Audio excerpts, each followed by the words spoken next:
ये कहानी है रतनपुर राज्य की, एक समृद्ध, सुंदर और शांत राज्य की, जहां के राजा महाराज विक्रम सिंह अपनी शान और शौकत के लिए जाने जाते थे। लेकिन राजमहल की चमक के पीछे उनके दिल में गहरा खालीपन था। रानी के गुजर जाने के बाद उनका जीवन सूना हो गया था। एक दिन खेतों का दौरा करते समय उनकी नजर एक गांव की लड़की कमला पर पड़ी। सादगी में लिपटी, लेकिन असाधारण रूप से सुंदर।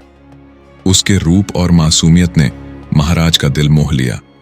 महाराज को पता चला कि वह उनके ही नौकर रामदीन की पत्नी है, जिसकी अभी अभी शादी हुई थी। लालच और वासना ने राजा की बुद्धि पर पर्दा डाल दिया। उन्होंने चाल चली और रामदीन को एक बहाने से दूसरे राज्य भेज दिया। फिर अकेले ही उसकी झोपड़ी पहुंचे, जहां कमला अकेली थी। जब महाराज ने उसे अपने पास आने का प्रस्ताव दिया, कमला ने दृढ़ स्वर में कहा, महाराज, शेर भूखा हो जाए तो भी वह कुत्ते का मांस नहीं खाता। अपने पद का दुरुपयोग मत करें। राजा अपमानित होकर लौट गए, पर उनकी हवस शांत नहीं हुई। उन्होंने झूठी चाल चली। अपनी दासी से रामदीन के घर में एक सोने का हार छिपवाया और उस पर चोरी का आरोप लगवाया। निर्दोष रामदीन को कैद में डाल दिया गया।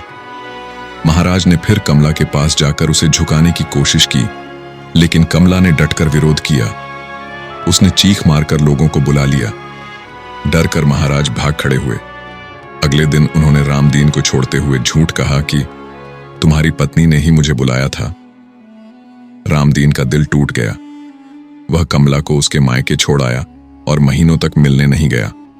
अंततः कमला ने न्याय की गुहार लगाई। मामला न्यायाधीश के सामने पहुंचा, जहां महाराज भी बुलाए गए।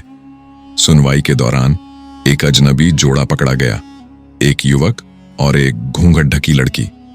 जब लड़की ने अपना चेहरा खोला तो वह राजकुमारी मानवी, महाराज की बेटी निकली। यह देखकर राजा की आंखें भर आईं। वे घुटनों के बल गिर पड़े और बोले, न्यायाधीश जी, आज समझ आया, जैसा करोगे वैसा भरोगे।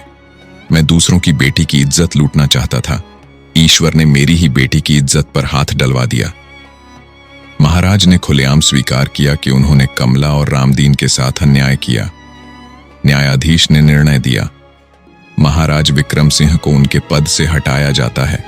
उन्हें 3 दिन तक सार्वजनिक रूप से सजा दी जाएगी। पूरा राज्य देख रहा था जब एक राजा अपने पापों की सजा भुगत रहा था। 3 दिन की सजा के बाद महाराज निर्वासित कर दिए गए।